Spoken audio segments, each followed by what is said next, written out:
안녕하세요 여러분들, 반갑습니다. 태풍개미TV입니다. 제 영상을 통해서 투자에 조금이라도 도움을 받고 계신다면 구독과 좋아요 꼭 눌러주시고요. 응원 댓글도 달아주시면 감사드리겠습니다. 그리고 주변에 주식이나 해외 선물 투자하시는 분들이 계신다면 제 채널 적극적으로 공유해 주시면 감사하겠습니다. 자, 그러면 본격적으로 시작해 보도록 할게요.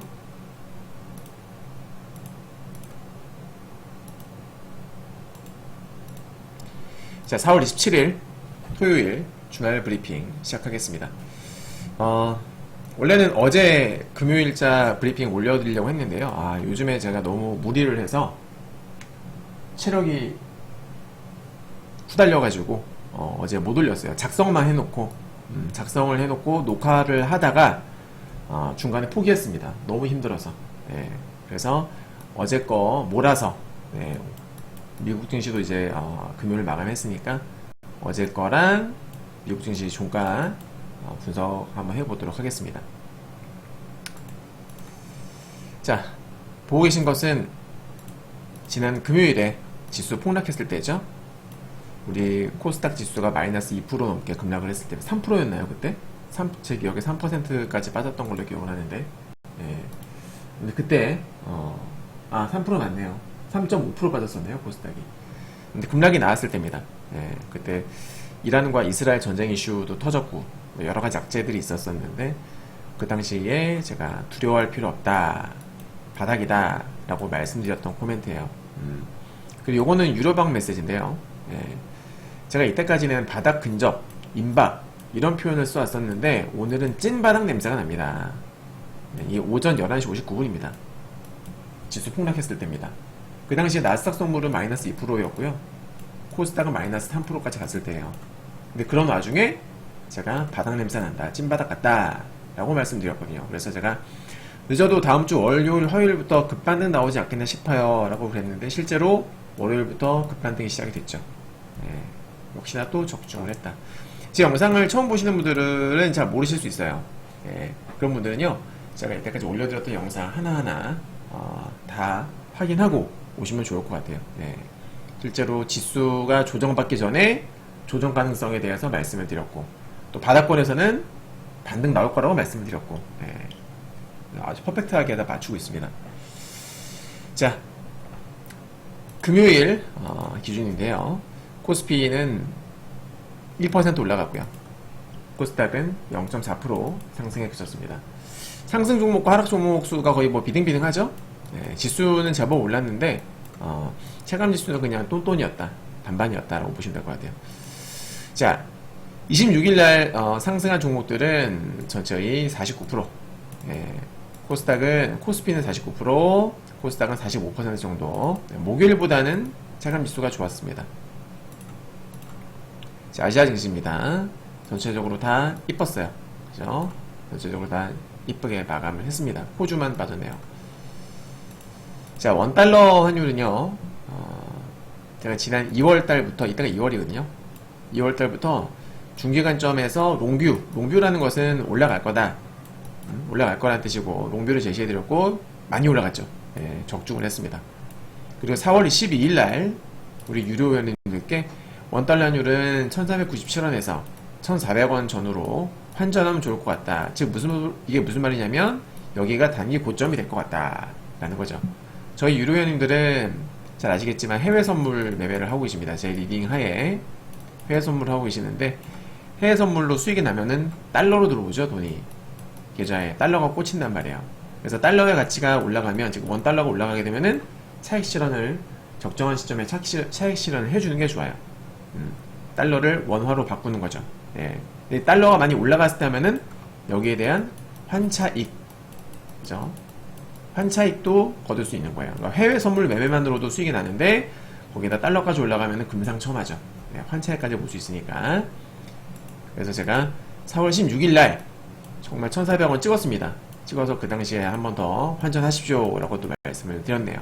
역시나 적중했고요. 그때 딱 찍고 나서 급락을 한 모습이죠. 단기적으로는 저는 조금씩 계단식으로 빠질 수 있다고 생각을 합니다. 왜 그러냐면, 일단 주봉 차트를 잠깐 보시게 되면 여기부터 올라오는 저항선 있죠? 딱 찍었어요. 네, 찍고서 일단은 살짝 소강 상태를 보여주고 있는데, 일단 저항선을 찍었기 때문에 당분간은 약세 흐름이지 않을까.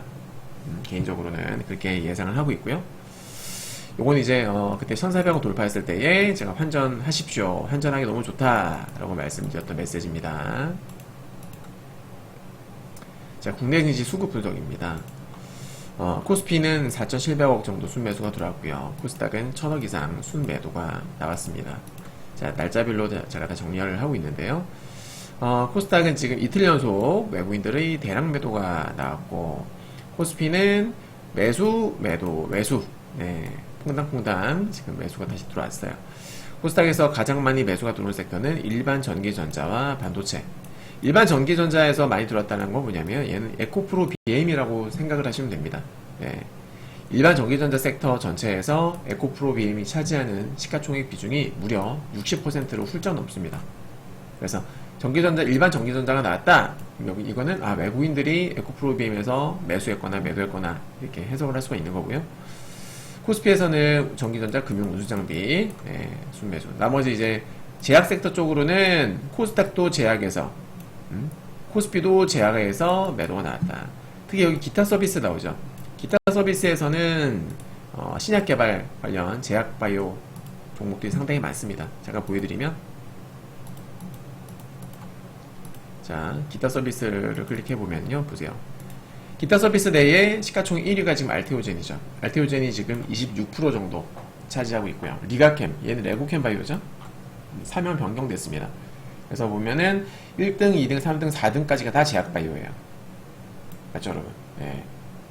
얘네 다 합하게 되면은 얘네들 시총만 지금 얼마가 됩니까, 여러분? 거의 40%좀 되죠. 예. 그래서 기타 서비스는 제약 바이오구나, 이렇게 이해하셔도 무방하다. 아셨죠, 여러분? 그래서 특정 섹터별로 어떤 종목들이 많은지 이런 것들을 알고 계시는 것도 필요합니다. 네. 자, 전기전자는 삼성전자와 SK하이닉스 두 종목 합치면은 시가총액이 어떻게 돼요? 65% 훨씬 넘죠. 네. 코스피 온수장비도 마찬가지예요. 현대기아차 두 개 합하면은 이게 거의 50% 가깝게 됩니다. 그리고 코스닥 반도체 섹터는 두루두루 골고루 포진되어 있고요. 네. 자, 국내 증시 이슈 분석. SK하이닉스 목요일날 1분기 어닝 서프라이즈 실적 발표가 있었고요. 네, 근데 발표 후에 급락을 했습니다. 그리고 금요일날 다시 4.2% 반등이 나왔는데 참 우리나라 증시는 너무 찌질해요. 무슨 말이냐면 당장 구글이라든지 아마존 같은 경우에는 실적이 좋게 나와서 시외에서 4% 올라가고 10% 올라가고 15% 올라가고 하잖아요. 네. 근데 우리나라 주식은 어때요? 실적이 좋게 나오면 일단은 차익 실현 물량이 쏟아지죠. 물론 실적 발표하고 더 올라가는 경우도 있어요. 간혹 있는데 제 경험상 그런 확률은 20% 전후예요. 제 경험상 느낌상 20% 전후다. 네. 7, 80% 이상이 어때요? 실적 발표하고 많이 빠지더라. 왜? 선반영이 되었다라는 이유로. 그러니까 실적 발표하기 전에 미리 올랐던 좀 이렇게 많이 오른 종목들의 경우에 많이 빠진 거 말고 많이 오른 종목들의 경우에는 실적이 잘 나왔어요. 잘 나오면 빠집니다. 차익 실현 물량이 나오는 거예요. 선반영이 되었다는 이유로. 우리나라 주식의 특징입니다. 미국 주식은 매우 높은 확률로 실적이 잘 나오면 올라가요. 물론 미국도 100%는 아니에요. 근데 우리나라보다 훨씬 더 확률이 높습니다. 지수의 성격이라고 보시면 돼요. 자, 요즘에 하이브와 민휘진 이 어도어 대표 간의 갈등이 지금 아주 난리예요. 대중들 사이에 아주 큰 화제가 되고 있어요. 뭐 누가 잘못했고 누가 잘못했느냐 나중에 뭐 결론이 나겠지만은 글쎄요. 제 개인적 소견으로는 하이브 민휘진 씨도 물론 뭐 억울한 게 있겠지만 제 개인적 소견으로는 하이브가 좀 더 억울하지 않나. 네. 전 하이브 측의 소명 걔네들이 뭐예요, 반박 기사 낸 것도 봤고 민희진 씨 같은 경우에도 뭐 영상을 다 보지 못했습니다만은 요약된 기사를 봤는데 다 읽어본 결과 제 개인적 소견으로는 저는 하이브에 손을 들어주고 싶어요. 결론이 어떻게 날지 많이 궁금합니다. 이 이슈로 인해서 하이브 주가가 좀 빠졌죠. 급락을 했었었는데 그 이후로 10% 이날 당일만 최대 10% 이상이 빠졌고 추가적으로도 또 약간 하락을 하는 모습을 보여주고 있습니다. 네. 글쎄요. 만약에 하이브가 억울한 게 맞다, 억울한 게 맞다 그러면 나중에 기술자 반등은 나올 수 있지 않을까라고 생각해요. 물론 이런 이슈가 있다는 것만으로도 충분히 매도 사유가 되긴 하는데 언젠가는 진정이 되겠죠. 그죠? 언젠가는 진정이 될 것이고, 뭐 뉴진스라든지 기타 아일리시라든지 이런 어떤 그룹들이 활동하는데 전혀 문제가 없다라면 길게 봤을 때는 저점 매수의 기회로도 한번 활용할 수 있지 않을까. 당장은 아니고 좀 더 지켜봐야 됩니다. 다음은 미국에서 미국 정부가 5년 동안 이 송전선들을 16만 킬로 업그레이드 하겠다라고 해서 우리 한국 전선업계에 큰 호재로 작용을 했습니다. 보시다시피 뭐 대원전선, 제동선을 강원전선 등등 여러 전기 관련주, 전선 관련주들, 전력기 관련주들이 급등한 것을 볼 수가 있죠. 네. 안 그래도 대장 섹터죠. 주도 섹터인데 오히려 호재까지 나왔으니 또 불을 뿜었습니다. 다음은 제가 매일같이 말씀드리고 있는 이 MSCI 지수 편입 예상 종목. 현재 증권사 리포트에서는 알테오젠, HD 현대일렉트릭, 엔캠 이 세 종목이 편입 가능성이 높다라고 지금 뽑고 있고요. 이 다음 주가 아니라 5월 둘째 주, 정확하게는 5월 15일날 이 종목들이 발표가 됩니다. 얘네가 진짜 뽑힐지 모르겠습니다만은 일단 이 발표하기 전까지는 기대감이라는 게 형성이 되죠. 그래서 우리 유료방 같은 경우에도 알테오젠을 샀다가 목요일인가 금요일날 매수해서 수요일인가 목요일에 매수해서 금요일날 9% 수익 실현했거든요. 알테오젠. 이런 종목들은 100%는 아니에요. 주식의 100%는 없어요. 보통 이제 매번 이렇게 MSCI 지수 편입 대상 종목들로 예상 종목들로 이제 뽑히면은 그 종목들은 단기적 가점에서 좀 수급이 달라붙어요. 네. 이런 거를 이제 일정 매매라고 하죠. 일정 매매. 일정 매매. 만약에 편입이 안 되면은 실망 매물이 쏟아지겠지만 최소 그 전까지는 약간의 어떤 상승 가능성이 좀 높아지는 건 사실이다. 네.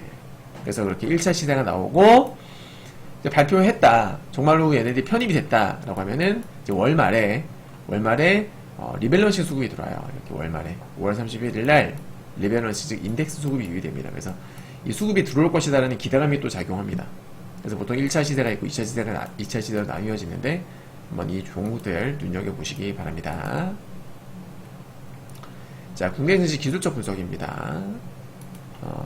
제가 지난 19일날, 그죠? 19일날 과매도가 말씀을 드렸고, 4월 19일날 반등 가능성 말씀드렸고, 적중했죠? 적중했고요. 또, 최소 21선 부근까지 올라갈 수 있을 것 같다 라고도 말씀을 드렸는데 그 또한 적중을 했습니다. 21선 찍고 빠졌죠. 코스피, 코스닥 둘 다. 하지만 저는 반등 시 점진적 비중 축소 바람직하다 라고 말씀을 드렸거든요. 특히 21선 돌파 여부가 매우 중요하다. 매크로가 부정적으로 변하고 있다. 이것도 매우 중요하다 말씀을 드렸었는데 이 뷰도 유지합니다. 유지합니다. 수익난 종목들은 목표가를 좀 짧게 잡고, 물론 이제 종목들에 따라서 달라지겠지만은 전체적으로는 좀 짧게 잡으시고 대응하시면 좋을 것 같고, 길게 막 가져갈 만한 그런 시장은 아닌 것으로 판단이 됩니다. 자, 지난 목요일이죠. 21선 돌파 이후에 재이탈을 했어요. 부정적이다. 하지만 제가 단정 지을 수는 없다. 그러니까 무슨 말이냐면 아직 상승 추세가 꺾였다고 단정 지을 수 없다. 왜? 전 미증시 업사이드가 열려있다. 미증시가 좀 더 올라갈 수 있을 것이다 라고 봤기 때문에 좀 더 보자 라고 우리 무료회원님께 말씀을 드렸고요. 그리고 요건 이제 지난 4월 25일날 오전장에 제가 9시 39분이죠 여기 오전장에 이제 그때 이거 분봉입니다. 코스닥 지수의 15분봉이에요. 15분봉인데 고점을 돌파한 거예요. 넘어간 거죠. 직전 고점을 돌파를 해서 제가 위험하다라고 말씀드렸어요. 여기가 제일 위험한 구간이에요. 그죠? 돌파했다가 빠져버리면 급락으로 이어질 수 있거든요. 돌파했다가 빠지고 또 돌파했다가 빠지면서 정말로 급락으로 이어지는 모습이죠. 그죠? 이것도 적중을 했던 부분이고요.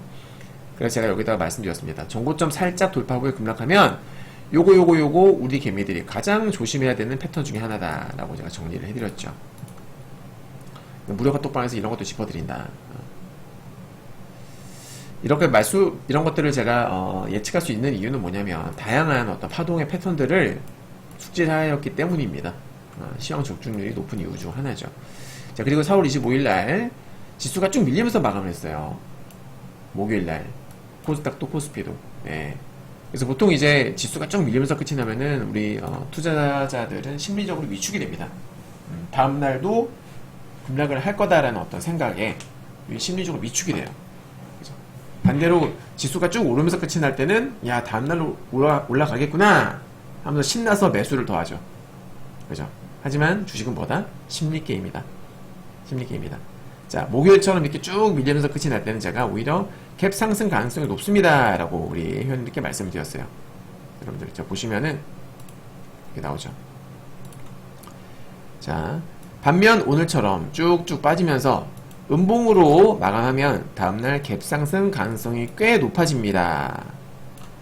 여러분, 그죠?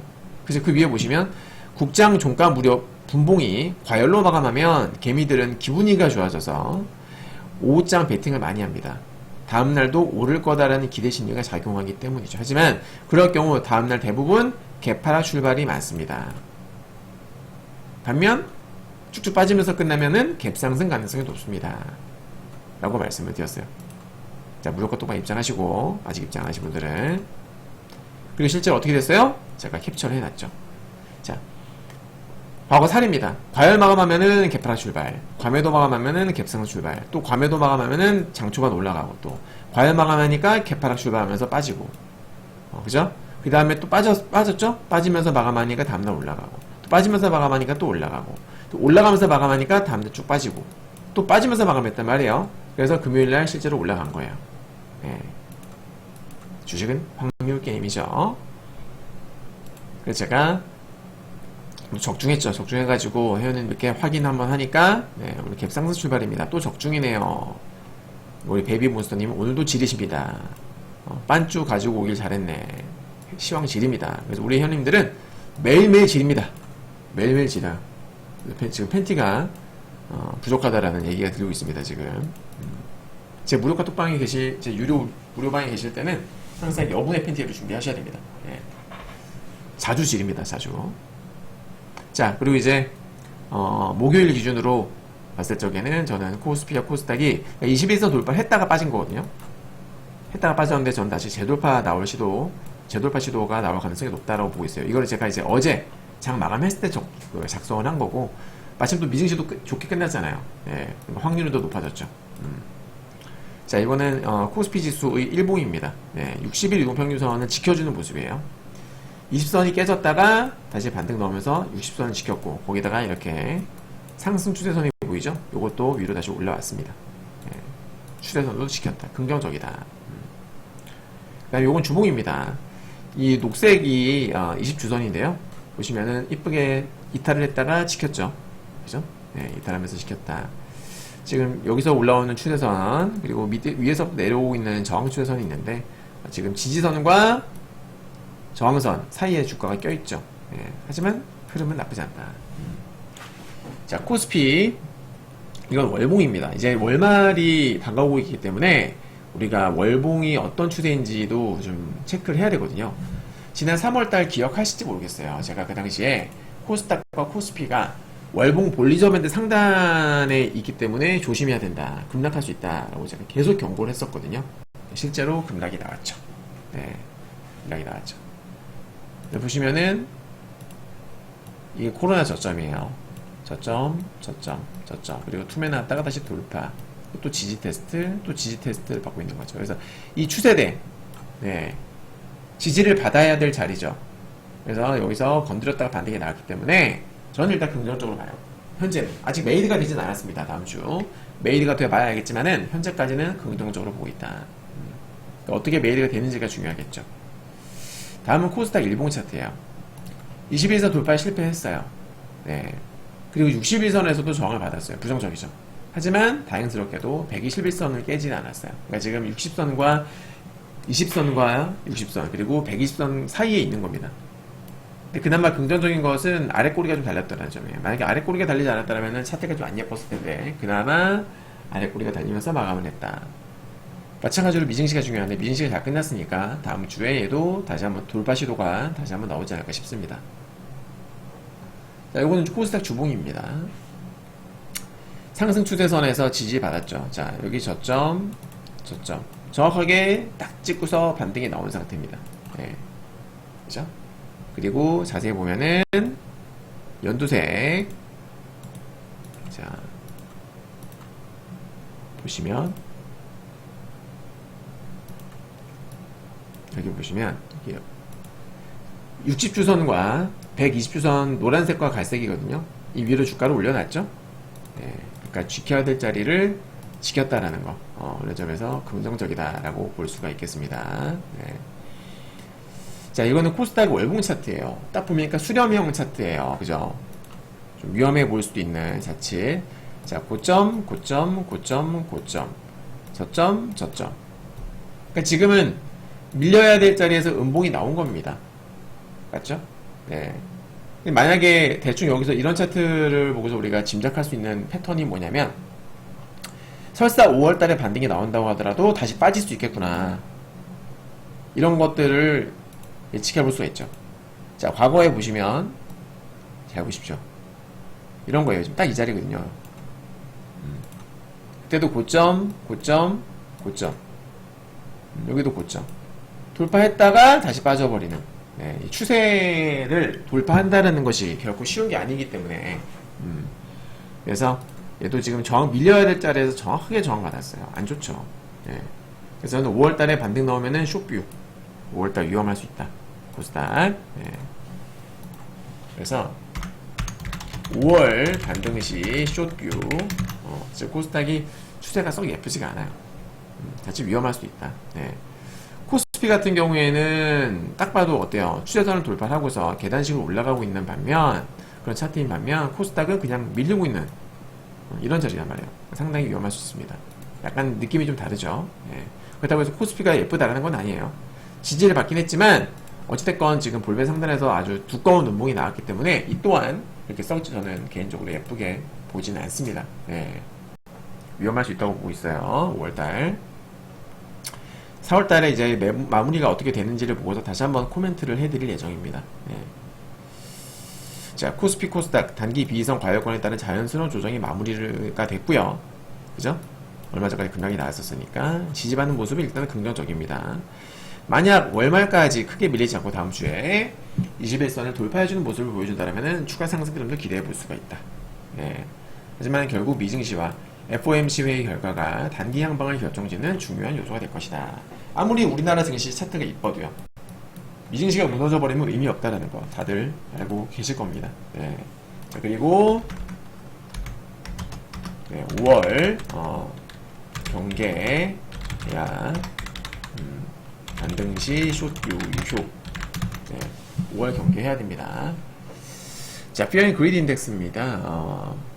어제 기준으로 39였었다가 이제 오늘 아침에 확인해 보니까 미증시가 올라가면서 40위로 올라왔습니다. 네. 자, 10년물 국채금리는 4.7%를 돌파를 했었다가요 살짝 쉬어가는 모습을 보여주고 있고요. 아무튼 지금 이 10년물 국채금리 현재 상태가 분명히 요거는 좋은 건 아니에요. 네, 부담이 되는 요인인 건 맞습니다. 그죠? 금리가 내려야 좋은 거지 금리가 올라가는 것은 현 시점에서 금리가 올라가는 것은 분명히 지수의 부담 요인으로 작용할 수가 있다.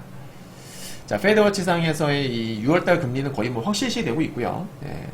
5월달도 마찬가지입니다. 지금 5월 FOMC 회의를 앞두고 있는데 5월달 동결도 거의 100%로 보시면 되고요. 거의.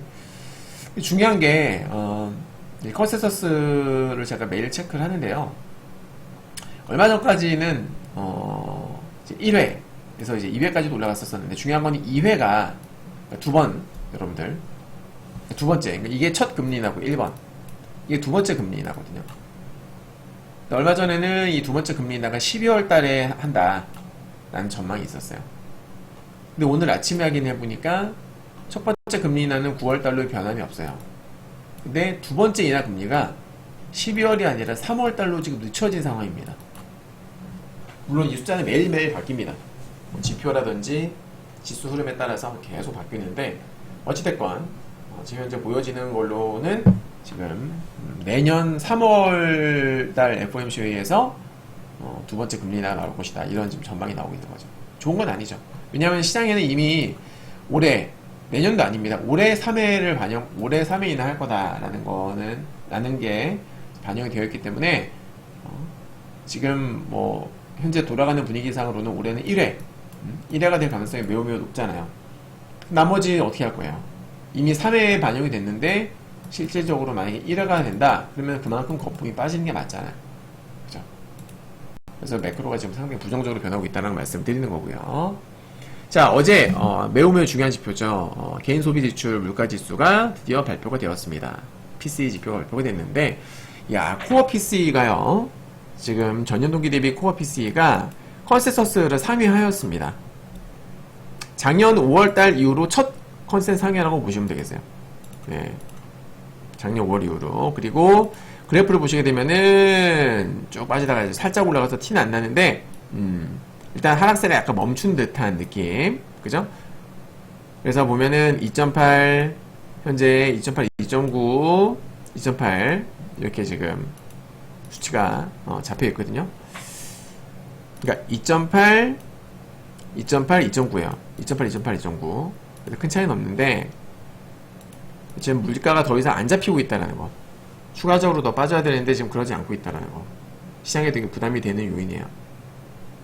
CPI 지수, 소비자 물가 지수 같은 경우에는 연속으로 4번 컨센서스를 상회한 데다가 PCE마저도 이제는 더 이상 하락하지 않고 있다. 네, 부담이 되는 부분인 거죠. 그리고 무엇보다 작년 5월달 이후로 거의 1년 만에 첫 컨센 상회다라는 점. 어제 발표가 됐어요. 요건 이제 헤드라인입니다. 헤드라인 같은 경우에는 딱 눈에 보이죠, 지금. 여러분. 헤드라인은 바닥 찍고서 반등이 나오는 게 지금 눈에 보입니다. 그죠? 경계해야 됩니다. 물론 이제 연준이 참고로 하는 것은 헤드라인이 아닌 코어예요. 그던 PC인데 참고는 하시기 바라겠고요. 여기 기록해 놓은 겁니다. 그러니까 작년 4월 달에 작년 5월 달에 마지막 컨센 상회가 있었어요. 그 이후로는 컨센서스 하회, 부합, 하회, 부합 이랬는데 진짜 오랜만에 상회가 나온 거죠. 네. 만약에 이제 이게 연속성을 띠게 된다면 문제가 되는 거예요. 자, 그리고 이게 재밌는 건데요. 4월 25일 날, 목요일 날 1분기 근원 PCE가 발표가 됐어요. 목요일 날. 네. 1분기. 그러니까 어제 나온 거는 월간 PCE가 되겠고요. 그저께 목요일 날 나온 거는 1분기 PCE인데 이게 컨센서스 3.4에서 3.7로 확 올라가 버린 거예요. 그래서 요거 발표되고 나서 나스닥 소문이 투명이 나거든요. 급락한 거죠. 왜냐면 1분기가 뭐예요, 여러분? 1월부터 3월이잖아요. 그리고 이미 월간 PCE는 1월과 2월 데이터가 나온 상태였거든요. 어제 발표된 건 3월 데이터예요. 그러니까 3월 데이터를 4월에 발표하고 1월 데이터를 2월에 발표하는 거죠. 한 달 있다가 발표를 하는 건데 시장에서는 이미 1월과 2월에 월간 PCE가 나온 상황인데, 그죠? 이런 것들이 종합해서 이 분기 PC가 나오는 거예요, 여러분. 근데 이 분기 PC가 너무 높게 나와버린 거지. 그래서 지금 시장에서는 어떻게 돼요? 어떻게 됐습니까? 3월 달에, 그러니까 어제 발표되는 3월 PC가 컨센 상회가 나올 가능성이 매우 높아졌다는 걸 의미하는 겁니다, 이게. 맞죠? 그래서 만약 이 서프라이즈가 1월달과 2월달과 나왔으니까, 이미 나왔으니까, 서프라이즈 이유가 만약에 3월 물가 때문이라면, 계산해보면 전월 대비 0.48%. 이거는 이제 MOM. 전년 동기 말고, 전월 대비 0.48%. 컨센서스는 0.3이었거든요. 근데 0.48%도 나올 수 있는 상황이었단 말이에요. 그리고 이제 그 지표는 반올림해서 나오니까 만약에 좀 이게 맞다면은 0.5까지도 나올 수 있는 상황. 그러면 이제 시장에는 당연히 악재로 작용하는 겁니다. 네. 무슨 말인지 이해되셨죠? 네. 그러니까 정리하면은 1월과 2월 월간 PCE는 나온 상황이었고 여기서 3월은 아직 안 나왔던 거예요. 3월은. 근데 1, 2, 3월 분기 PC가 컨센 상회가 나왔다. 그래서 사람들은 이미 발표된 1월, 2월 말고 야 3월이 이렇게 되면 3월 달께 0.48, 즉 0.5가 나올 수 있다. 이러면 악재다. 이렇게 계산이 되는 거다. 그 말이에요. 그러다 보니까 역시나 또 이 페드의 나팔수 역할을 하고 있는 닉 티메라우스 기자가 트윗을 올립니다. 어떻게? 네, 0.48로 올라갈 것 같다고 올립니다. 보시면 이렇게 나오죠. 그래서 시장에서는 악재로 작용했던 겁니다. 자, 닉 기자 트위터를 직영을 해보면 이거는 어떻게든 나왔다라는 거고, 파월 의장은 이미 지난주 연준 직원들이 코어 PC를 YOY 전년 동기 대비 코어 PC를 2.8로 추정을 하면서 이보다 조금 더 높은 수치를 예상하고 있다고 밝힌 바 있다. 파월이 좀 높게 나올 수 있다 이렇게 예상했다고 해요. 예. 그리고 아까 말씀드렸던 부분이죠. 그 1분기 PC를 보니까 3월달이 전월 대비 0.48%가 올라갈 수 있다라는 계산이 나오더라. 예. 만약 이렇게 나오면 이건 매우 부정적이다. 이렇게 나오면 매우 부정적이다라고 이렇게 그 트위터에 올린 거예요. 하지만 어제는 증시가 좋았죠. 그래서 이제 발표를 하고 나서 닉 티메라우스가 다시 리뷰를 올립니다. 네. 어제 1분기 데이터가 나온 뒤에 이틀 전에 1분기 데이터 나오고 나서 이제 소동이 있었었는데 투자자들이 깜짝 놀라서 막 투매가 나왔었는데 어제 정작 발표된 걸 보니까 그나마 덜 나쁜 수준으로 나왔다. not bad다. 네. 자, 깜짝 놀란 1분기 인플레이션의 대부분은 1월 수치가 높아진 것은 나왔다. 다들 우려했던 3월 달이 아니라, 아직 발표가 안 된 3월이 아니라 1분기, 아예 1월 달 수치가 높아져서, 그래서 컨센서스를 크게 상회했던 걸로 분기 PC가 그렇게 이제 약간 정리를 해서 해줬습니다. 그러니까 3월 달 수치도 강했지만 터무니없이 강할 정도는 아니었다. 그 다음에 이제 PC 결과를 두고서 BOA죠. 네, 뱅크 오브 아메리카. BOA가 강한 물가 보고서가 나왔다. 하지만 엉망은 아니다. 부정적이지만 엉망은 아니다. 라는 평을 했고요. 6월 달에 금리 인하를 할 것이다. 라고 계속 전망을 유지를 해왔었던 CT. 네, 아직도 정신 못 차렸습니다. 첫 금리 인하 시기를 6월에서 7월로 바꾸고 올해 인하폭을 5회에서 4회로 하향 조정한다. 이런 상황이 4회를 컨센트로 올린다고? 미친 거 아닐까? 이런 상황에? 네, 모르겠어요. 웰스파고에서는 PC 인플레이션이 가속화되긴 했지만, 네, 오늘 나왔던 데이터는 긍정적이다. 1분기 PC 서프라이즈의 상당 부분은 1월달 인플레 증가로 인한 것이고, 네, 분기 후반에는, 즉 3월달에는 이렇게 올라가지 않았다. 이렇게 정리를 해줬습니다. 자, 그리고 이제 다음 주에 우리가 지켜봐야 될 경제지표들 보시면은 우선 5월 1일날 예정되어 있는 ADP 비농업 고용이 있습니다. ADP 비농업 고용이 있고요. 그리고 제조업 PMI 지금 책상을 눕히고 있어요. 기계 소리 나오죠? 기계 소리 들리죠? 네. 제가 이런 거 뭐라고 하더라? 데스커 같은 거 있잖아요. 네. 이런 거를 무슨 책상이라고 하지? 책상 높이를 계속 조절할 수 있는 거. 네. 앉아서 하다가 조금 피곤해가지고 책상을 다시 높였습니다. 그래서 일어서서 지금 하고 있어요. 자, 5월 1일에는 ADP 비농업 중요합니다. 제조업 PMI 그리고 ISM 제조업 PMI, 네, 노동부의 졸츠 구인 이직 보고서 다 중요한 것들이에요. 네, 너무너무 중요한 것들입니다. 다음 주 아주 또 PC에 이어서 상당히 중요한 한 주가 될 것이다 라고 보고 있는데, 당연한 거지만 고용이 숫자는 당연히 여전히 지금 적용되는 메커니즘은 뭐냐면 good is bad, bad is good이에요. 그러니까 경제에 도움이 되는, 경제에 좋은 것으로 숫자가 나오면은 악재로 작용하고, 왜? 경제가 좋으면은 금리 인하를 당장 할 필요가 없으니까, 서두를 필요가 없으니까 금리 인하 시점은 계속 후퇴되는 거예요. 악재죠. 시장에서는 올해 3번씩이나 금리를 한다라는 어떤 시장의 컨센서스로 인해서 미증시가 많이 오른 상황인데, 지금 현재 컨센은 1회로 나오고 있습니다만은, 거기다가 경제지표까지도 좋게 나와봐요. 그러면은 이 전망은 더 후퇴한다. 그래서 이 ADP 비농업이 어떻게 숫자가 높게 나오면은 악재가 될 것이고, 낮게 나오면은 호재가 될 거다. 그죠? 나머지도 마찬가지예요.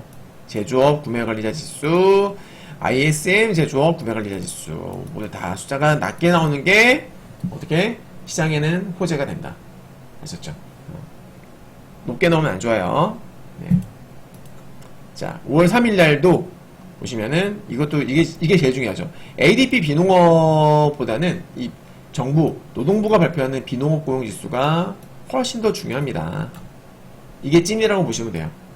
알겠죠? 네. 그리고 이제 물가와 연관이 있는 평균 시간당 임금 그것도 보셔야 되겠고 실업률도 봐야 됩니다. 실업률이 지금 현재 시장 상황에서는 실업률이 높아지는 게 좋죠. 그죠? 실업률이 높아지면은 네, 고용시장이 안 좋은 것으로 해석을 할 수가 있기 때문에 뭐 그래서 아까 말씀드렸던 대로 good is bad, bad is good 이렇게 한번 지켜보면 될 것 같고요. 자, 주요 기업 실적 발표 어제 이제 마이크로소프트와 이틀 전이죠.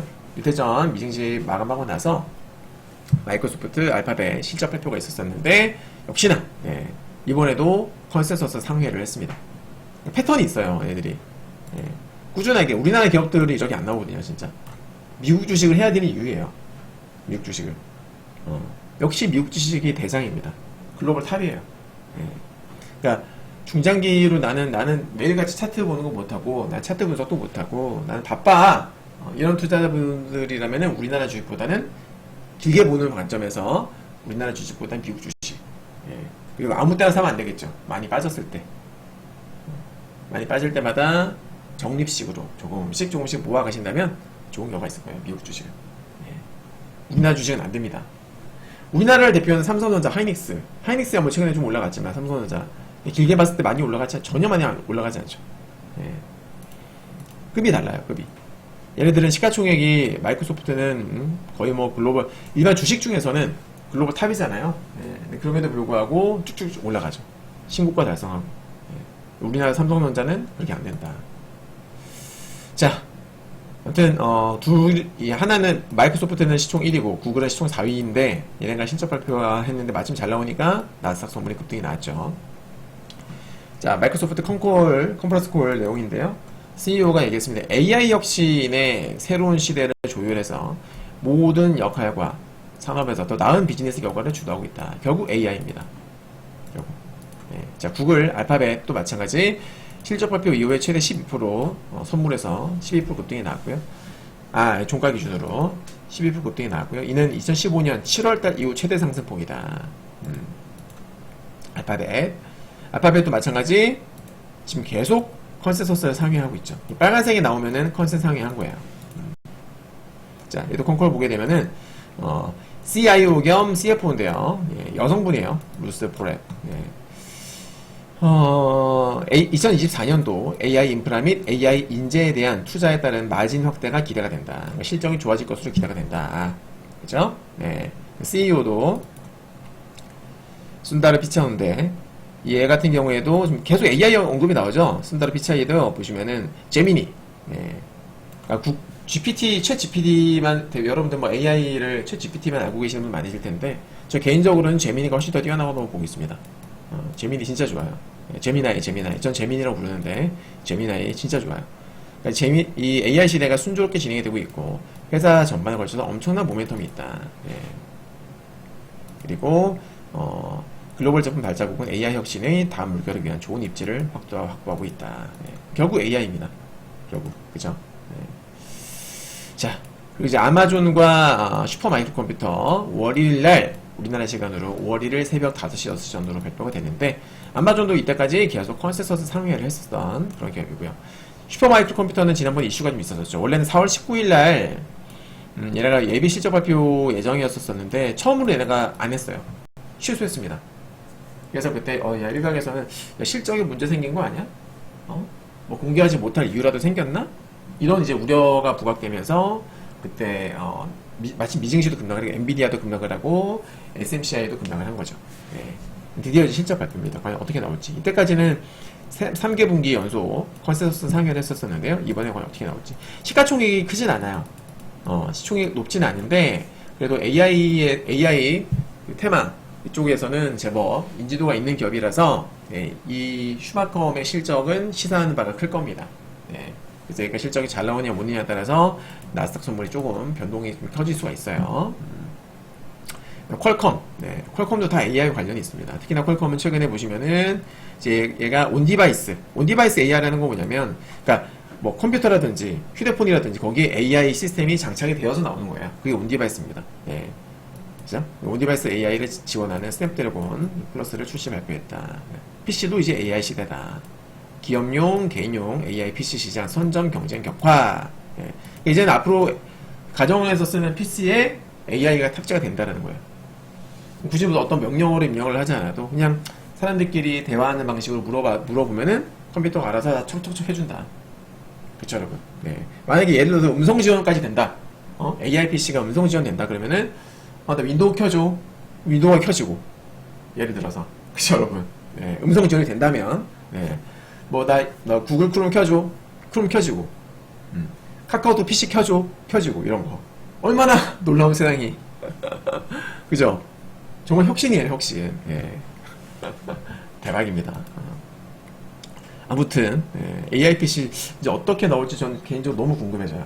만약 나오게 되면은 저도 새롭게 구매를 해볼까 생각을 하고 있습니다. 예. 아무튼 퀄컴도 실발이 예정이 되어 있습니다. 5월 2일 새벽 5시, 6시 전후고요. 네. 그 다음에 5월 3일 금요일에 드디어 애플, 네, 드디어 애플이 실발 나오는데 얘도 마찬가지. 지금 어떻습니까? 계속 컨센서스를 상회했었었던. 네. 근데 이제 애플도 중국의 매출 비중이 높잖아요. 테슬라와 마찬가지로.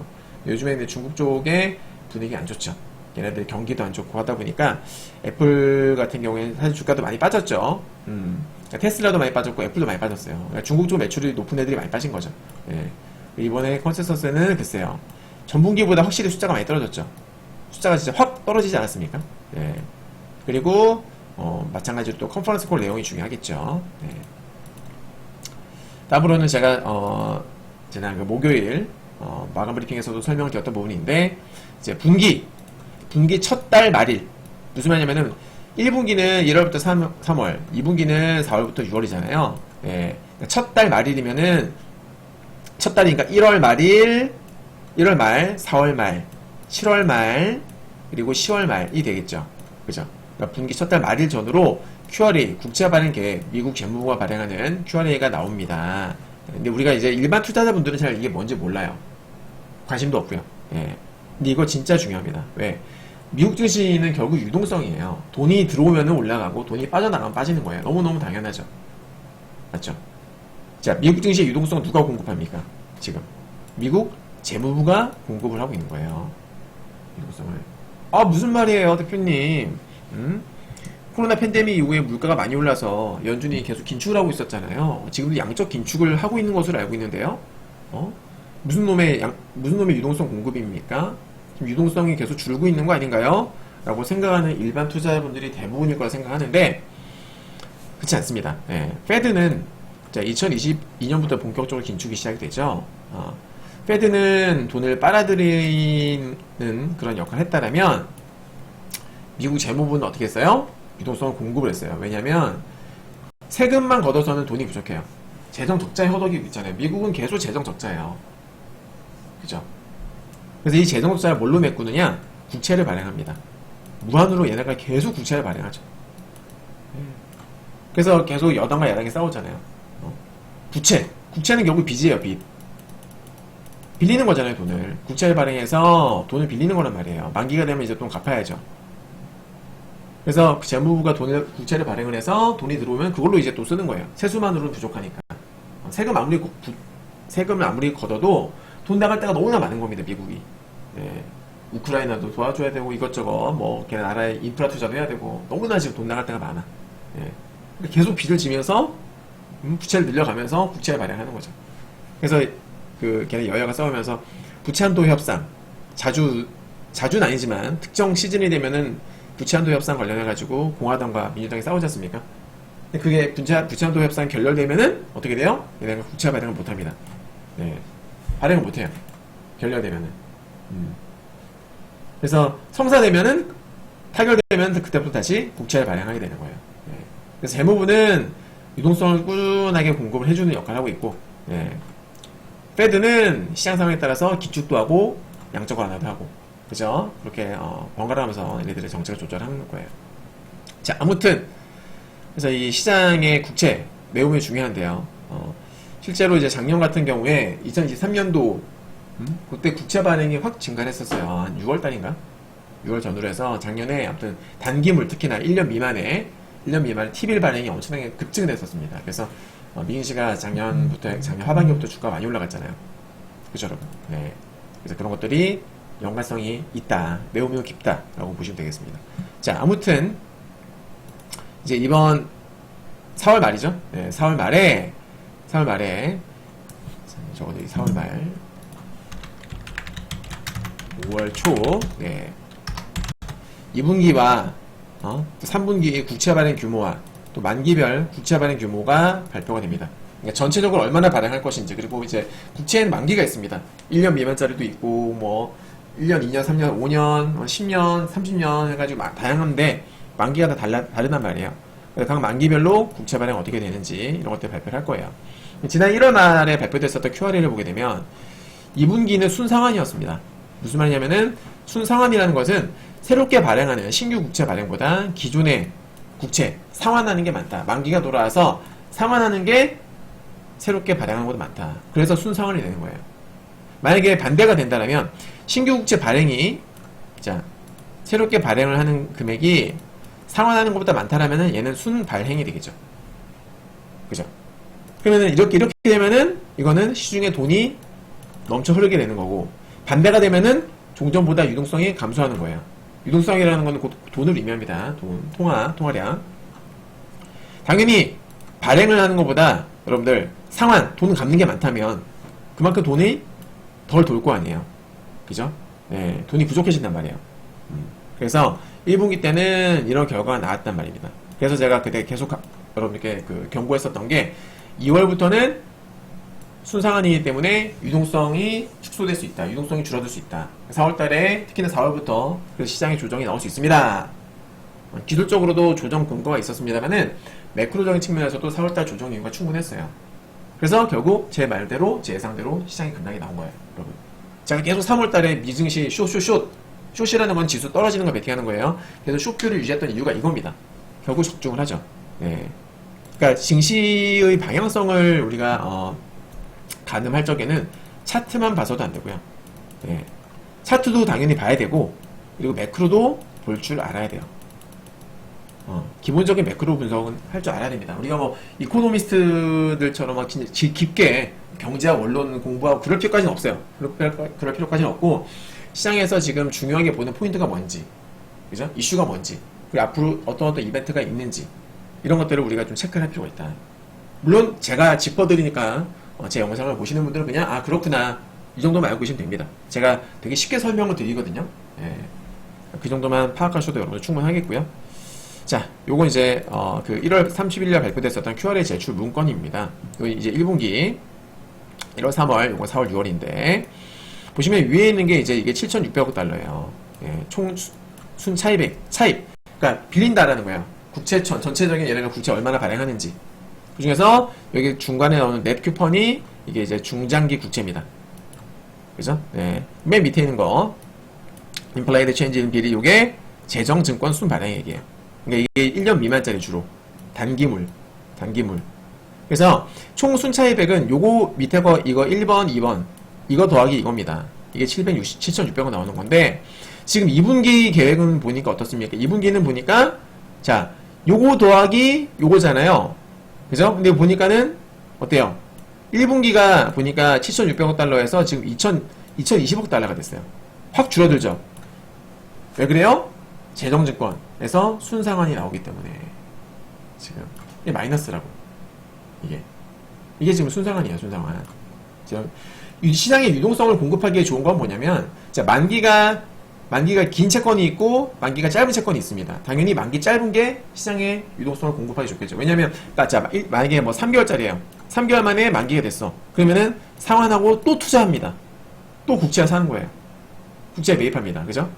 예를 들어 페드가 연준이 예를 들어서 연준이 재무부가 1년 3개월짜리 발행했다. 얘네가 사고 3개월이 되면은 상한되잖아요. 상한되고 또 얘네가 돈을 돌려받으니까 다시 또 재투자하고, 또 상한되면 또 재투자하고, 상한되면 재투자하고. 그러니까 계속 시장에 유동성이 공급이 되는 거예요. 꾸준하게. 여러분들 이해되세요? 네. 그래서 당연히 단기물이 유동성 공급하는데 직방이에요. 그래서 작년에 유동성 공급 되게 많았다고. 근데 지금 보니까 단기물이 지금 순상한이란 말이지. 그래서 제가 2분기부터는 유동성이 감소할 수 있다. 그것도 제가 카톡방에 올려드렸던 겁니다. 4월달에 연준 유동성이 아니라 시장 미국 유동성이 축소될 수 있다. 그래서 빠질 수 있다 경고했던 거 기억하시죠? 그 근거로 두 개를 말씀드렸었는데, 첫 번째는 세금 납부. 네, 사람들이 은행에서 돈을 찾죠. 돈을 찾아서 세금을 내야 되기 때문에 이것만으로도 유동성이 줄어들고, 두 번째 T빌이 이제 1년 미만짜리 채권입니다. 국채입니다. 유동성 공급 효과 좋고, 이게 이제 순상한 규모가 역대급이다. 미리 말씀드렸어요. 그죠? 시장 빠지기 전에 미리 말씀드렸던 부분입니다. 자, 그럼 이제 정리해보자. 순상환이면은 T빌 발행이 급격히 줄어든다는 뜻이에요. 유동성이 감소할 수 있다는 뜻이겠죠. 자, 그러면 재정증권, T빌, 얘네들 단기물, 재정증권 순상환을 하게 되면은 보통 이제 MMF라고 있습니다. MMF라는 건 뭐냐면 머니마켓 펀드라고 해서 보통 이제 국채라든지 어음 같은 안전한 거 있죠. 네, 신용위험이 적은, 얼마 안 되는 안전한 거에 내가 많이 투자를 합니다. 네, 그리고 단기적으로 많이 움직이기 때문에 단기 금융 상품이에요. 그래서 금리가 높은 쪽으로 막 왔다 갔다 하는데, 얘네가 보통 이제 T빌 아니면 영래포에 투자를 많이 합니다. 영래포라는 건 뭐냐면 역환매 조건 채권이라는 건데, 이것도 이제 연준에 이제 밸런스 쉿이 있어요. 그러니까 그 대차 대조표, 연준 밸런스 쉿을 보게 되면은 자산 계정이 있고 부채 계정이 있잖아요. 네. 부채 계정에 얘네들이 이 영래포가 있어요. 영래포. 네. 왜 부채 계정이 있느냐? 그러니까 연준이 시장에 돈이 너무나 넘쳐가지고 시장이 과열이 됐다, 뭐 금리가 많이 올랐다라고 판단되면은 연준이 일반 민간 금융기관들로부터 돈을 빌려요. 내가 들고 있는 국채를, 미국 정부의 국채를 담보로 해서 나 돈 좀 빌려줄래? 연준이 돈이 부족해서 빌리는 게 아니에요. 돈을 빨아들이기 위해서 빌리는 거예요. 그럼 민간 금융기관 입장에서 어때요? MMF 같은 애들, 걔네들 어떻게 합니까? 그런 자금도 어떻게 해요? 이자를 주니까. 그냥 빌리는 거 아닙니다. 이자를 주니까 당연히 놀리면 뭐해, 돈을. 알았어. 내가 너희 영래포 정부에 돈 맡길게. 투자할게. 그럼 얘네가 이제 이자를 주는 거예요, 연준이.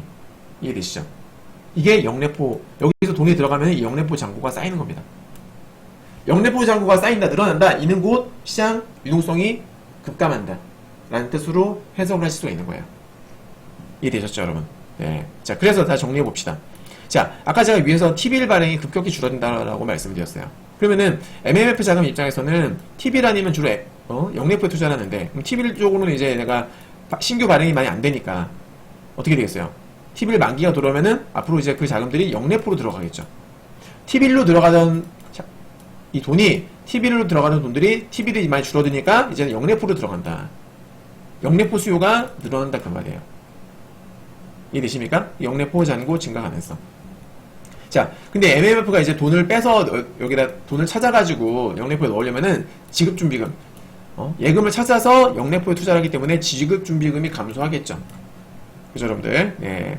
그리고 단기자금 시장. 자, 영래포 같은 경우에는 채권이에요. 네. 그래서 채권 같은 경우에는 여러분들 가격과 금리가 반비례합니다. 자, 이렇게 생각하시면 됩니다. 수요. 영래포 쪽에 수요가 몰린다고 말씀드렸는데, 수요가 몰릴 수 있다. 이건 100% 몰린다는 뜻은 아니에요. 몰릴 가능성이 높다라는 거지. 수요가 올라가게 되면 가격이 어떻게 됩니까? 가격이 올라가죠. 여러분. 가격이 올라가면 금리는 떨어져요. 아시겠어요, 여러분들? 네. 수요가 몰리게 되면은, 아니죠. 잘못 말씀드렸어요. 수요가 많아지면, 네. 수요가 많아지게 되면은 가격이 떨어지죠. 네. 수요가 많아지면 가격이 떨어집니다. 가격이 떨어지고 금리는 올라가게 된다. 채권의 기본적인 원리예요. 아셨죠, 여러분? 네, 이렇게 되는 겁니다. 이 밑에 보시면요, 영래포 잔고 이거 그 그래프를 제가 준비를 했어요. 그래프를 준비했는데, 여기서 보시면 빨간색 그래프 보이시죠? 파란색이 이 지급준비금이에요. 지중금. 그리고 이 빨간색이 영래포 잔고입니다. 영래포 잔고. 네. 이제 최근에 보면 지중금이 조금 떨어졌어요. 녹색은 TGA라고 해서 재무부의 지갑이에요, 지갑. 연준 부채 계정에 TGA라고 있어요. 지갑이에요, 지갑. 근데 이제 세금 4월 달에 그 종합소득세 거두면서 세수가 들어왔잖아요. 그래서 녹색이 살짝 증가한 겁니다. 예. 증가를 했고, 근데 다행스럽게도 아직까지는 영래포장고에 큰 변화는 없습니다. 현재. 그렇죠, 여러분? 예. 아직까지는 그렇게 큰 변화는 없다. 이해되셨죠? 이렇게 보시면 돼요. 물 좀 마실게요. 잠시만요. 지금 방송 시작한 지 거의 1시간이 됐어요. 쉬지 않고 얘기했더니 물 좀 마시겠습니다.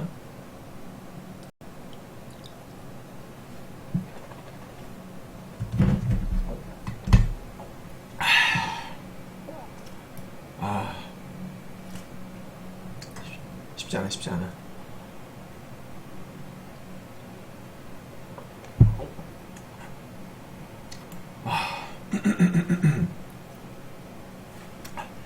제가 방송하는 이 영상들 보시면 느끼시겠지만은, 이 방송을 준비를 하는데 꽤 오랜 시간이 걸려요. 네, 일단 보기에도 좋아야 되고, 그죠? 보기에도 좋아야 되고, 여러분들의 이해를 돕기 위해서 이것저것 준비를 많이 한단 말이에요. 뭐 신문기사도 캡처하고, 등등 이것저것. 네. 그래서 준비하는 데만, 솔직히 말씀드리면 준비하는 데에만 거의 2시간이 넘게 걸립니다. 정말. 엄청 오래 걸려요, 여러분. 네. 그러니까 이 영상을 보시고서 제대로 이해만 하신다면은 정말 여러분들 크게 도움을 받으실 수가 있을 거예요. 알겠죠, 여러분? 이해되셨죠? 네. 되게 이해하시면 됩니다. 힘들다. 쉬지 않고 얘기했더니만 후달려. 네. 자, 이어서 바로 방송 시작을 이어서 바로 시작을 해보도록 할게요. 네. 자.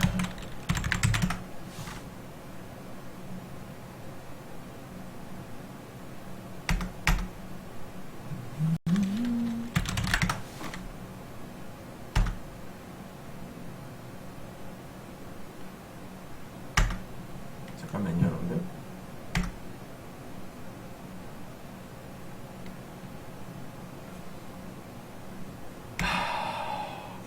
그러냐. 어디 갔지?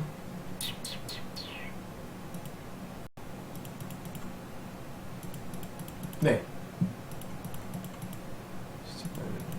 해볼게요. 다음은 봅니다. 자, 2019년도에 이것도 영상에서 설명드렸던 건데 19년도에 이제 단기자금 시장의 금리가 갑자기 급등을 한 적이 있어요. 갑자기 급등한 적이 있었습니다. 그 당시에 정책금리 상단이 뉴스에 나오는데 뉴스에 안 나오네. 2.25였는데 그때 이제 RP 금리가 장중 8%까지 급등을 한 적이 있었어요. 이렇게. 네. 그 당시에. 그 연준이 깜짝 놀랐어요. 이건 최근에 나왔던 뉴스인데 19년도에 반복을 막아야 된다. 연준 QT라는 건 양적 긴축의 종료 기준은 무엇이냐 하면서 기사가 나왔었는데, 그래서 그 당시에 연준이 이제 이 급한 불을 끄기 위해서 T빌 단기물 3천억 달러를 매입을 합니다. 그러니까 긴급 유동성을 투입을 하면서 단기자금 시장이 안정이 된 사례가 있어요. 그래서 연준은 같은 실수를 반복하고 싶지 않을 것이다. 같은 실수를 반복하지 않을 것이다. 예. 제가 왜 이 말씀 드리냐면, 아까 제가 쭉 설명드렸잖아요. 지금 영리포장고 증가는 시중 유동성의 감소를 의미한다. 근데 지금 2분기부터 유동성이 감소할 가능성이 꽤 높아졌단 말이죠. 그죠? 유동성이 줄어들 가능성이 높아졌단 말이에요. 연준이 이걸 인지를 하고 있을 거라고. 그쵸? 네. 그럼 연준은 뭘 해줘야 돼요? 제가 재무부는 원래 믿었던 그러니까 이때까지는 재무부가 꾸준히 시장의 유동성을 공급을 해줬어요. 국채를 발행하면서. 근데 그동안에 단기물을 너무나, T빌 발행을 너무나 얘네들이 무분별하게 남발했거든. 그래서 걔네 내부에서도, 야, 솔직히 우리 T빌 너무나 많이 발행했다. 인정할 거 인정하자. 이제 좀 너무 투머치 했기 때문에 좀 줄일 필요가 있지 않느냐. 걔네 내부에서 이런 얘기가 많았어요. 네. 얘네도 인지하고 있다고. 그래서, 알았어. 이제 좀 줄일게. 그래서 2분기에는 순상한이 되는 거예요. 근데 이거를 연준이 알고 있다고. 그럼 이제 유동성이 그동안 연준이랑 재무부랑 짝짝꿍 해가지고 이렇게 해왔었었는데 이제 밸런스가 안 맞게 된 거지. 그죠? 밸런스가 안 맞게 된 거예요. 재무부가 이번에는 확 줄였어. 그럼 이제 연준이 뭘 할 차례예요? 이제 연준이 그만큼 유동성을 좀 공급을 해줘야 돼요. 맞죠? 그래서 이 QT, 그래서 다음 주에 예정되어 있는 FOMC가 중요하다. 이게 진짜 중요합니다. 자, 5월 2일날 새벽 3시에 FOMC가 열리고 3시 30분에 파월의 기자회견이 예정이 되어 있습니다. 자, 거기서 저는 지난번에 3월 FOMC 회의에서 파월이 미리 얘기를 했어요. 아마도 미리 인지하고 있었기 때문에 2분기부터 유동성이 줄어든다는 것을 미리 인지하고 있었기 때문에 한번 얘가 그 당시에 fairly soon이라고 쓰면서 얘가 밑밥을 깔았지 않았나 라고 저는 생각을 합니다. QT 감속이 조만간 이루어질 수 있다. QT의 감속은 양적 긴축 속도를 조절하는, 그 정도를 조절하는, 한다라는 뜻입니다. 그래서 5월달 FOMC에서 QT 감속 관련해서 구체적인 언급이 나온다면 이 또한 시장의 큰 호재로 작용할 수가 있어요. 매우 큰 호재로. 알겠죠? 자, QT가 뭐냐? 제가 매번 방송할 때마다 설명을 드리는데 영상을 처음 보는 분들도 계실 수 있기 때문에 제가 계속 다시 한번 설명드리겠습니다. 자, QT 감속이라는 건 뭐냐면 양적 긴축은 제가 아까 그 국채를 보게 되면 만기가 있다고 말씀드렸어요. 만기. 그죠? 만기가 있다. 그러니까 만약에 이제 이번 달 돌아오는 만기가 만약에 뭐 한 100억 달러라고 칩시다. 이번 달 돌아오는 만기가, 국채 만기가 100억 달러가 있어요. 얘네가 근데 이제 무제한 양적 완화, QE, 양적 완화를 할 적에는 100억 달러가 만기가 돌아오게 되면 재무부로부터 돈을 받잖아요. 만기니까. 재무부는 다시 이제 페드한테, 그러니까 재무부가 국채를 마련하면 그 페드가 사요. 국채를 매입을 한다고. 그죠? 근데 이게 이제 만기가 돌아왔어. 그러면은 재무부로부터 돈을 받죠? 돈 받으면 이자도 받고 원금도 받잖아요. 그러면은 얘네가 어떻게 합니까? 이 돈을 다시 재투자를 합니다. 다시 또 국채를 사요. 그러니까 시중에 유동성을 계속 공급을 하는 거예요. 이해되시죠, 여러분들? 네. 국채를 매입을 하는 게 왜 유동성 공급이냐? 자, 얘네가 국채를 매입하게 되면 이 돈이 어디로 들어갑니까? 미국 재무부로 들어가죠? 그죠? 정부에 돈이 들어간다는 것은 곧 그건 민간으로 돈이 풀리는 걸 의미합니다. 정부가 돈을 계속 꾹 쥐고 있어도 뭐 할 거야? 정부는 돈을 써요. 민간 투자하고 인프라 투자하고 여기저기 막 투자한다고. 월급도 주고 직원들. 그죠? 그럼 그게 곧 유동성, 시중 유동성으로 연결되는 거예요. 아셨죠, 여러분들? 이 원리를 알고 계셔야 돼. 자, 그래서 연준이 이런 식으로 이제 꾸준하게 해왔었었는데 지금은 QE가 아니라 QT를 하고 있잖아요. 양적 긴축을 하고 있잖아요. 그럼 이제 이번 달 만기가 100억이라고 칩시다. 100억 달러라고 칩시다. QT 얘네가 그 캡을 얼마나 정해놨냐면은 예를 들어서 뭐 지금 예를 들어서 50으로 정해놨다고 칠게요. 50을 정해놨으면은 만기 중에서 50억 달러는 얘들이 상환을 하고 나머지 50억 달러는 다시 재투자를 하는 방식으로 하고 있는 거예요. 왜냐면 100% 상환해버리게 되면 시장에 미치는 충격이 커질 수 있기 때문에 적당히 분위기를 봐가면서 조금씩 조절을 해 나가는 거예요. 근데 얘네가 이번에 QT를 감속하겠다. 이 말은 뭐냐면 기존에는 50, 예를 든 거예요. 이 수치는 50%에 대해서만 얘네들이 상환을 한다고 했었으면은 이제는 이 숫자를 어떻게 합니까, 여러분들? 숫자를 얘네가 또 줄이는 거예요. 네. 그러니까 원래는 50 상환하다가 이번에는 30만 상환을 하고 70에 대해서는 재투자를 할게. 즉 기존에는 50%의 유동성만 공급을 하다가 상환액에 50%만 공급을 하다가 이제는 70%를 공급할게. 이 소리예요. QT 감속은. 아시겠어요, 여러분들? 얘네가 이렇게 해줘야 밸런스가 맞다 그 말입니다. 재무부가 순상환을 얘네가 선택했기 때문에 발표를 했기 때문에 그 부족 부분을 얘네가 채워줘야 된다 그 말이에요. 그게 파월의 입에서 나와야 돼. 이게 다음 주 FOMC 회의 때의 관전 포인트입니다. 진짜 중요한 거예요. 알겠죠, 여러분? 네. 그래서 저는 제가 지난주에 급락했었을 때에 반등 나올 수 있는 근거 중에 하나로 기술적으로도 제가 반등 나올 거라고 말씀드리긴 했습니다만은 매크로적인 측면에서도 이런 재료가 있기 때문에 이거 빅재료예요, 빅재료. 큰 재료라고. 이런 게 있기 때문에 기대감이 있기 때문에 반등 나온다. 라고 말씀을 드린 거란 말이죠. 네.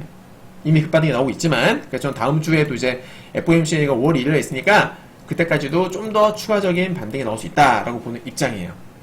매일 올라간다는 뜻이 아니라 네, 재료가 있으니까 열려있다. 상방이 좀 더 열려있다 라고 보고 있는 겁니다. 네. 자, 부정적으로 변하고 있는 매크로 10년물이 지금 4.6% 돌파한 상태고 4.7까지 넘어갔었죠. 4.7 돌파했고서 지금 조정 구간입니다. 네. 그리고 이제 구리가 다시 또 쭉쭉 올라갑니다. 구리. 지금 글로벌 경제의 바로미터라고 볼 수 있는 구리가 계속 올라가고 있습니다. 네, 계속. 수요가 있으니까 올라가겠죠. 그죠? 수요가 왜 있어요? 경제가 좋아지니까 수요가 있겠지. 구리가 안 들어가는 게 있습니까, 여러분? 여러분들 쓰시는 전자기기 구리가 안 들어가는 게 있습니까? 반도체 구리 안 들어갑니까? 구리가 안 쓰이는 곳이 거의 없어요. 경제가 좋으니까 수요가 올라가고, 수요가 있으니까 계속 뭔가를 만들고 수요가 있으니까 어떻게 돼요? 구리 가격이 올라가는 거겠지. 원자재가 올라가게 되면은 물가지수에 부담이 될 수 있다.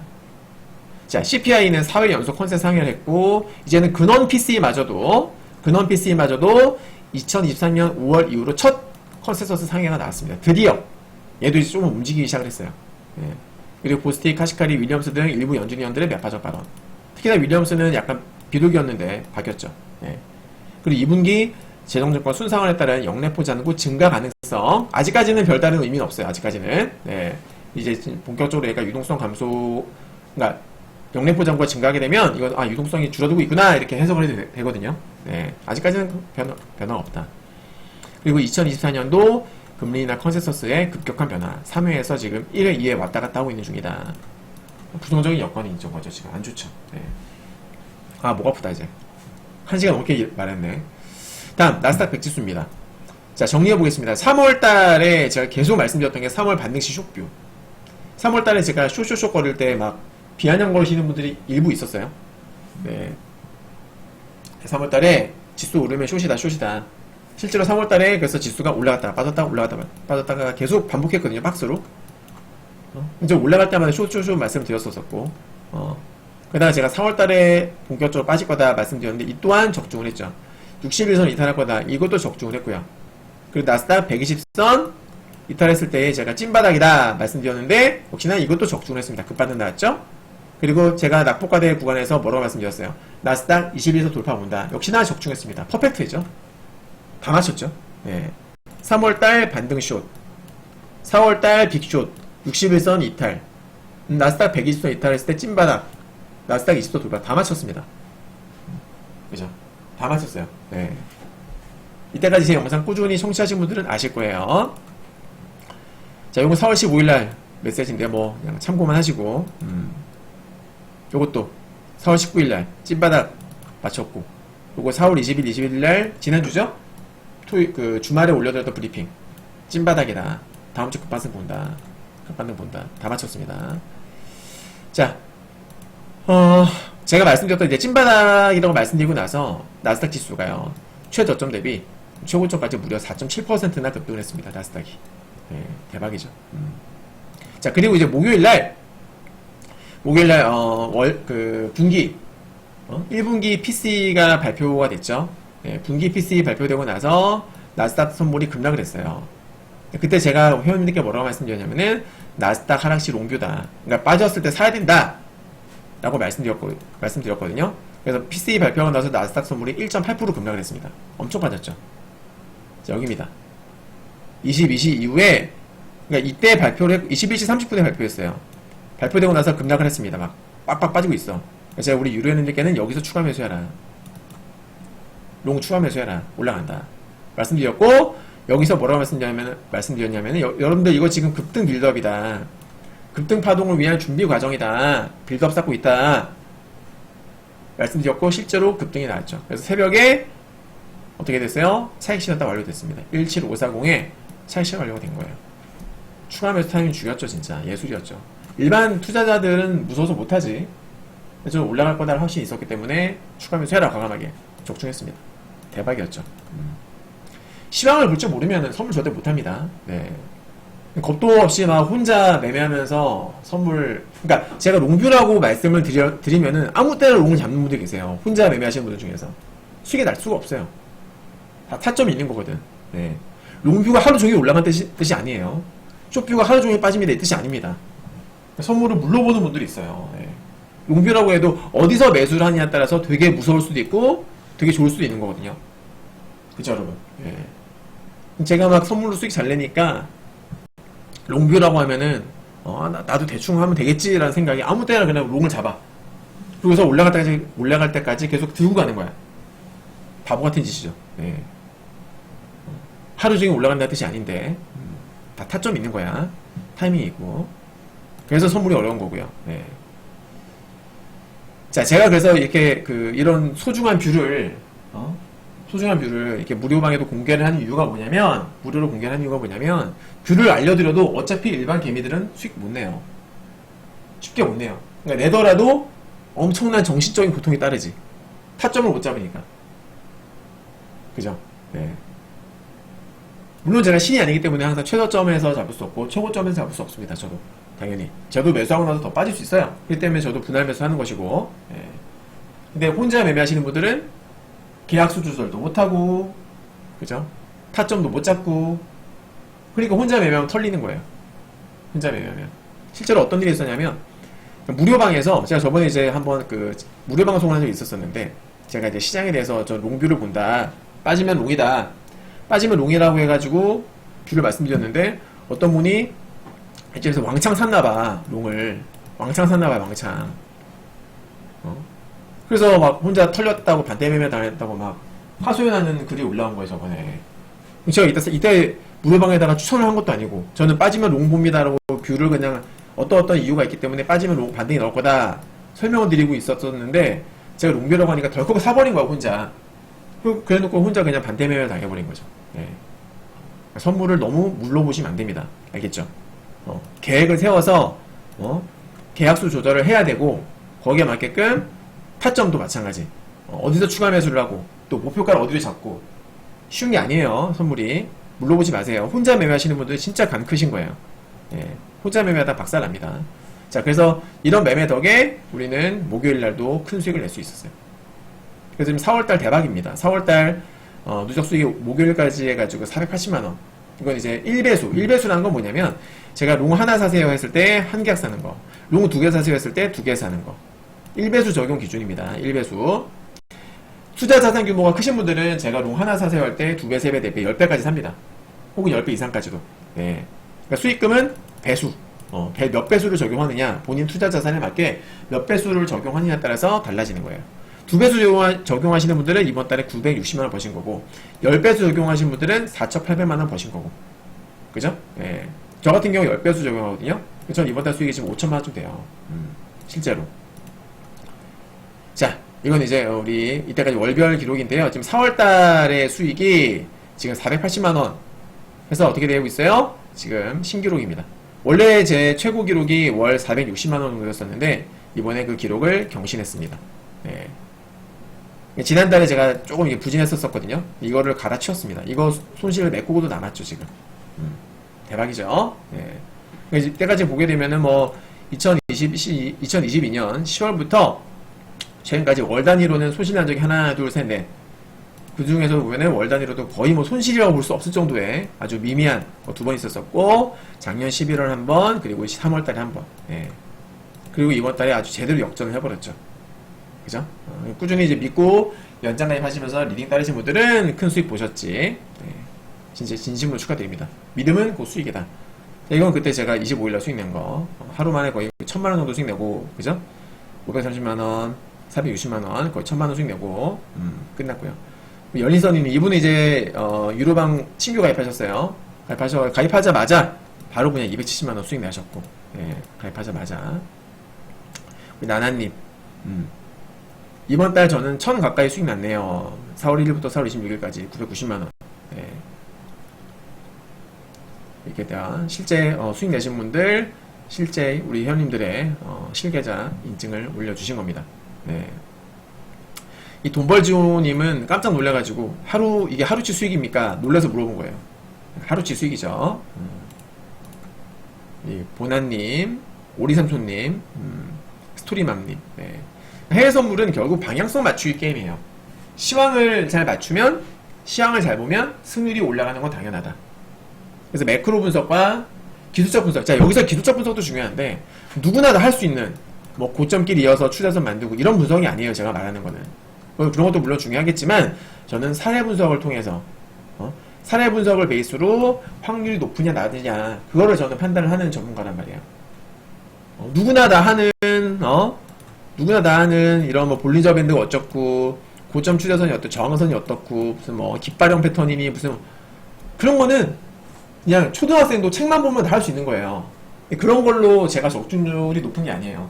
저는 사례 분석을 한다고. 사례 분석을 해서 제가 이 알고리즘화해서 과거로부터 꾸준하게 반복이 되는 패턴들을 전 찾아내서 거기서 그것들을 알고리즘화 해가지고 수식을 만들잖아요. 수식을. 시그널을 만들잖아요. 화살표를. 그쵸? 네. 거기서 확률이 나온다. 거기서. 지난번에 제가 올려드렸던 영상 보시면은 아마 이해를 하실 거예요. 제가 그때 나스닥 그 바닥 찍었다라고 판단했었을 때에 이 시그널 보세요. 그때 이게 빨간색이 나스닥 존버 시그널 1, 검정색이 나스닥 존버 시그널 2였거든요. 제가 만든 시그널이에요. 그래서 과거에 이 시그널들이 나왔을 때가 바닥이었다. 그래서 반등 나올 확률이 높다. 단기 반등 나온다. 과거에도 이거 찍고서 반등 나왔고, 그죠? 확률이 매우 높다. 그리고 이때도 이거 찍고서 급반등 나왔고, 과거에도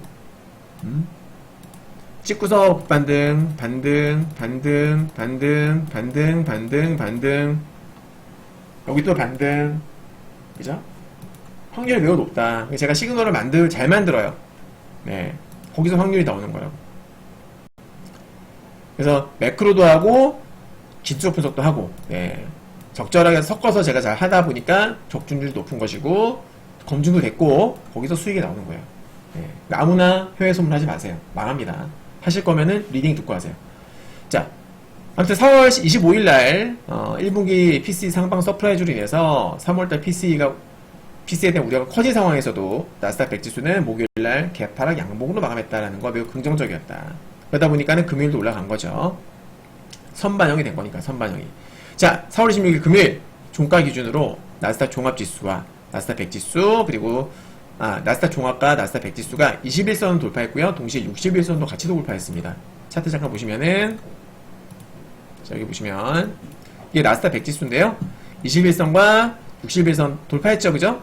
연두색과 갈색 돌파 나왔죠. 그리고 나스닥 종합지수도 마찬가지예요. 시원하게 넘겼죠. 61선과 21선을 동시에 넘겨버렸습니다. 매우 긍정적입니다. 매우 긍정적이에요. 네. 그리고 S&P 500 지수도 21선을 넘겼습니다. 연두색을 살짝 넘겼죠. 그죠? 네. 잘 끝난 거예요. 이것도 제가 21선 넘기는 것도 미리 말씀드렸던 부분이죠. 네. 어제 여러분들 PC가 발표되기 전에 제가 우리 회원님들께는 이렇게 말씀을 드렸어요. 컨센서스 상에 나올 수 있다. 미리 말씀드렸습니다. 위로방에 9시 16분이죠. 그날 오전에도 말씀드렸어요. 오전에도. 그러니까 관련 뷰 전략 보시면은 PC에 대한 우려가 커진 상황이다. 3월 PC 컨센서스 상회 될 수 있다. 하지만 그럼에도 전일 나스닥 100 지수가 개파락 양봉 마감했기 때문에 매우 긍정적이다. 그리고 다음 주 FOMC 회의 QT 감속에 대한 QT 감속 언급에 대한 기대감도 여전히 유효한 상태이기 때문에 그리고 또 나스닥 100 과매도 패턴 분석 결과 20선 돌파 시도 가능성이 높다. 높다. 때문에 결론적으로 PC 결과로 투매가 한 번 더 나오게 되면은 저점에서 롱을 잡을 예정이다 라고 말씀드렸단 말이에요. 여러분 결국 적중을 했죠. 네. 21선 돌파 나왔잖아요. 그죠? 자, 이때 보시면은 이때 PC 발표를 했어요. 발표하고 나서 오히려 올라갔었거든요. 올라가다가 좀 빠졌어요. 결국에는 투매까지는 아니었습니다. 빠졌어요. 빠지고 나서 쫙 올라갔습니다. 네. 시황 적중의 연속, 미친 적중률. 제가 21선 간다고 했잖아. 어디까지 올라갈 걸 알면은 빠졌을 때 살 수가 있는 거예요. 네. 롱뷰를 볼 수 있다고. 21선 돌파를 또 맞춘 거예요, 제가. 자, 그래서 이제 결론적으로 다음 주 전망을 보겠습니다. 자, 금요일에, 많이 올랐어요. 많이 올랐는데, 일단 분봉이 과열권으로 마감했습니다. 일봉만 보시면 안 되고요. 반드시 분봉도 봐야 돼요. 여러분. 분봉도 꼭 보셔야 됩니다. 그러니까, 만약에 이런 거예요. 장대 양봉이 나왔어요. 일봉이. 근데 분봉을 뜯어보니까, 만약에 이렇게 끝이 났어. 이건 되게 부담스러운 거죠. 이런 건 위험합니다. 아니면 이렇게 이거 좋죠. 이거 좋아요. 왜? 얘 같은 경우 A, 이거 A고 B라고 하면은 A 같은 경우에는 매물 소화가 안 나왔어요. 매물 소화가 안 됐어. 얘는 다음날 차익 매물 쏟아질 수 있는 패턴이고, B 같은 경우에는 급등에 따른 매물 소화가 좀 나왔어요. 그리고 점진적으로 매물 소화하면서 올린 패턴이란 말이에요. 이게 훨씬 더 안정적이고 좋은 거예요. 만약에 종가 베팅 한다면 A보다 B가 좋아요, 저는. 그래서 확률상. 알겠죠, 여러분? 그래서 1분만 보지 말고 분봉도 봐라. 근데 지금 분봉은 과열권이다. 미국 증시. 그래서 저는 조정 가능성이 있다고 보고요. 월요일날 개파락 출발하거나 내지는 장초반에 하락 파동 나올 수 있다. 월요일날 염두에 두셔야 되겠고, 그리고 나스닥 100지수가 주봉 패턴 분석 결과 저는 주봉이 양봉으로 끝나면 다음 주 추가 상승 가능성이 높다라고 제가 미리 말씀드렸거든요. 이것도 영상에서 자 체크해 볼게요. 지금 나스닥 주봉 보시면 자 다이아몬드 빨간색 나오고 나서 통통한 양봉으로 마감을 했죠. 자 과거에 이 빨간색 시그널 보겠습니다. 잘 보십시오. 과거에 빨간색이 나오고 나서 양봉이 나오면 어떻게 되는지를 볼게요. 자, 빨강, 양봉 얘는 하락했어요. 근데 얘 빨강이 볼벤에 부딪혔기 때문에 얘는 제외입니다. 왜? 이미 볼벤에 부딪혔다는 자체가 저항선이잖아요. 의미 없어요. 그죠? 네. 자, 나오고서 빨강 나왔죠? 빨강 나오고 다음 주 올라갔죠? 주봉 올라갔다 빠졌죠? 이건 아니에요. 이거는 급락이잖아요. 하지만 얘도 마찬가지 빨강 나오고서 빨강 다이아, 다음 주 다음 주 양봉, 추가 상승. 자, 빨강 다이아, 양봉 나왔죠? 상승. 빨강 다이아, 양봉 상승. 자, 주식은 확률 게임이라고 했습니다. 잘 보세요. 그리고 빨강 다이아 양봉 상승. 빨강 다이아 양봉 다음 주 상승 나왔죠? 빨강 다이아 양봉 또 상승 나오죠?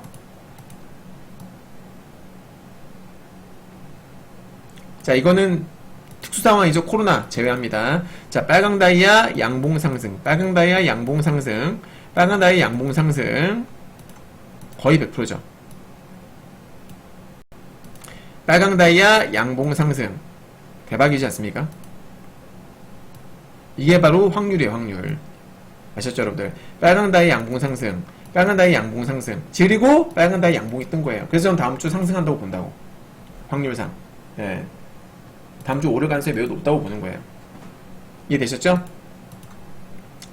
그래서 전 다음 주 상승 가능성 높다고 본다. 네.